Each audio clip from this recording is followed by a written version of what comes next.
This mug is the size of my head and I love it. Hi guys, welcome back to my channel. Happy New Year, it's 2018! Woo! And I'm starting it off with my first video on the ground with a big cup of coffee in hand because I need this, and also recording on my phone because at this time I do not own a camera. I was going through some financial things, I ended up having to sell it, but you know what? It's okay, it's not a big deal. This is why we have amazing smartphones and we're just gonna make it work. Thank the Lord I have the Google Pixel 2 XL, so it has amazing front camera resolution. This is not an ad, I'm just really glad that at this time we have amazing smartphones so I can make this.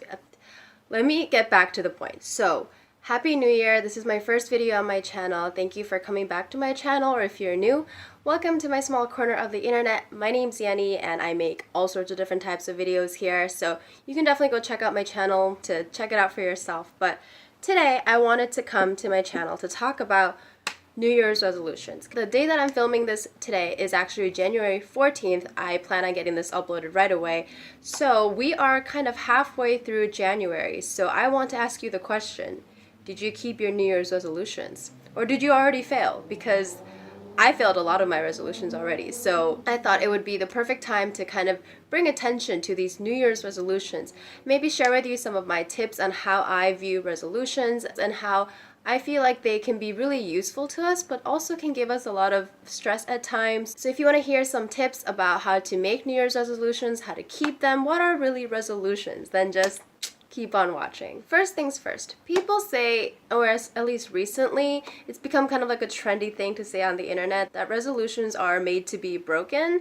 And I frankly don't like that statement, because if you make something and like set yourself up for failure, then what's the point of them in the first place? So my first tip for you, or for myself, or for anyone, is to make realistic goals.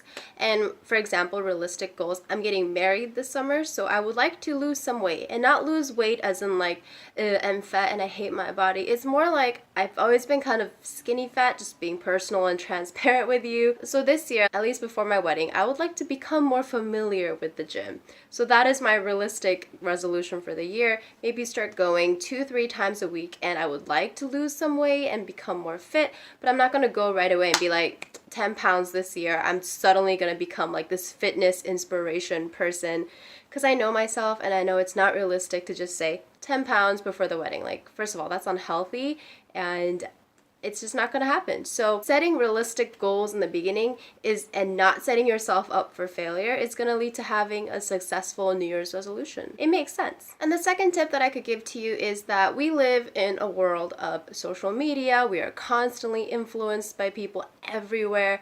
Instagram, YouTube, Facebook, anywhere. And everyone seems to kind of have, there's like a trend all the time, and it's very easy to see a trend. So even when it comes to New Year's resolutions and goals, there's trends, you know, there's certain type of things that influencers say, like, this is my year, you know, like, this year I'm gonna do all this, and then it's easy for us to become influenced by that, like, oh yeah, I want that too. Yeah, I'm gonna do that too. Just being honest, I'm like that as well, and I think I kind of reminded myself to back up and wonder, do I want that goal for me, or is it because I feel like I should have that goal for this year? So my second tip is to just make sure that you make goals for yourself. Because if you're not personally invested in a New Year's resolution, then once again, going back to tip 1, you're not going to follow through with it. It's not going to happen. So you're setting yourself up for failure. That doesn't feel good. So make sure when you're making goals or resolutions, you're making them for yourself and what you want out of this year. My third tip for making New Year's resolutions or whatnot is, I think it's really great to reflect on the past year to see where we can go for this year, you know? So try to think back on around this time last year. Do you remember your old New Year's resolutions? Has there been a goal or resolution that just keeps coming back to your mind, like, oh, I really wanted to do that last year, but that didn't really work out? I encourage you to really think about that goal or resolution that may not have worked out and re-pursue it. And I say that as in, go for it again, whatever it may be, but try to look at it from a different perspective. Like, what went wrong last year? What didn't happen last year for you to have achieved that goal? So for example, for me, since I've already used like the gym example already, might as well go with that. For me, last year was the year where I set the realistic resolution to become more familiar with the gym. However, thinking back on it now, it was really hard for me because there was a lot of instability in my life. And because of the instability, I became very anxious. And because I was very anxious, I did not really take care of myself. And I know that when I go to the gym, I feel good. Like, I feel strong. I feel like, a lot of self-care, loving myself. But last year, I really didn't do that. I was really isolated. I did not really talk to people. I feel like I just barely crawled out of last year, especially with everything happening in the news. I mean, 2018 hasn't been that much greater anyway, but I digress. So that was a goal that didn't really work out for me because I didn't want to take care of myself. Like, I didn't really like myself last year, to be honest. So this year, I really want to get familiar with the gym, and I want to stop self-sabotaging my happiness and my health because of my anxiety. The fourth tip can be pretty obvious, but I think it's something that, should be said. I believe that your resolutions don't have to have like a certain format. It doesn't have to look like a certain way or sound like a certain way because you're making them for yourself. Just because your favorite blogger has a 10-step this is my resolution list for the year on their blog or Instagram doesn't mean you also need to have fill in those 10 goals. For me, I think I have a few detailed goals, but I also have an overarching mantra for the year. Mantra? Please don't hate me for saying that wrong. My mantra this year is to stop letting my anxiety make decisions in my life for me. That's what happened last year, and anxiety sucks. It's not a good friend. It's a bad guy. I don't like anxiety. I was not happy. I was not fulfilled. And even if the situations or circumstances were a certain way, when I allowed my anxiety to take control of my thinking and my thought process and my emotions and everything in my life, everything just sucked. It just sucked.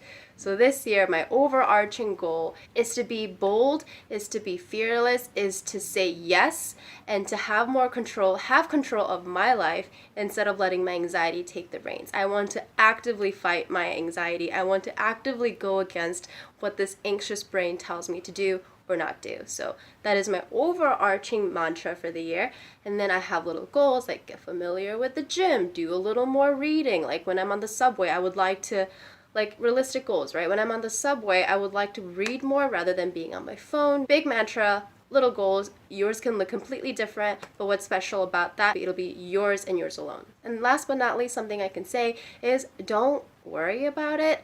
I think with the new year, it's really easy for us to feel pressure and overwhelmed and that good friend anxiety of ours, It's really easy to feel nervous, and I definitely do. I have a very, very positively speaking, eventful year ahead of me.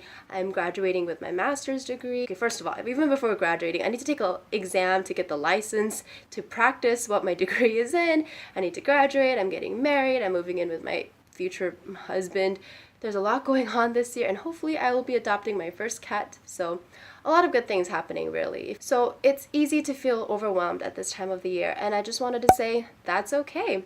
All of the social media posts may seem like everyone's just so ready and so prepared for the year, but just letting you know, everyone wants to portray themselves the best way they can on social media. So if you are particularly not feeling that prepared for the year or not confident about the year, I just want to say that's completely okay. I am with you, I feel you, and I guarantee you a lot of people out there feel the same way. When you see those blog posts or when you see those how to make New Year's resolutions videos on YouTube, and they're make this your year, this is your year, make big changes, do big things. If that encourages you and motivates you, that's fantastic. You do you, keep running forward. But if that makes you feel nervous or anxious or oh my God, but I don't know if I can do it, don't worry. Just take a step back, take a deep breath, grab your coffee, and all we have to do is take it one day at a time, one decision at a time, and you will be okay. I promise you. So that's it for my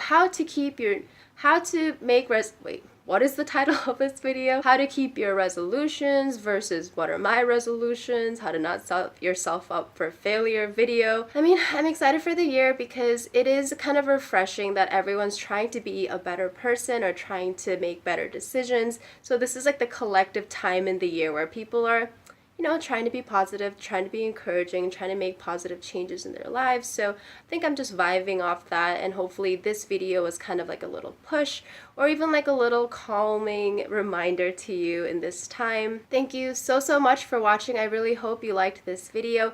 If you did like it, make sure to thumbs up. It's really awkward always doing these like promotional things, but I mean, another New Year's resolution for me is to really take YouTube even more seriously and have more fun on here, be more me, make more connections with you guys, whoever you are that's watching. I did some research on my YouTube channel, like like the analytics, and it says that 90% of people who watch my videos are not subscribed. So is it me or is it me? I mean, I don't know. If you just watched this and you were encouraged or positively influenced, but you don't feel like subscribing, I don't hate you, don't worry. But if you would like to subscribe, I make videos every Sunday, a lot of mental health videos, a lot of social justice videos happening this year, and I love these kinds of conversational advice, discussion-y videos, and a lot of other things because I'm very indecisive on what I want my channel to be. So anyway, thank you so much for watching. I hope you have a wonderful, wonderful day. Make sure to subscribe if you want, and I'll see you in the next one. Bye!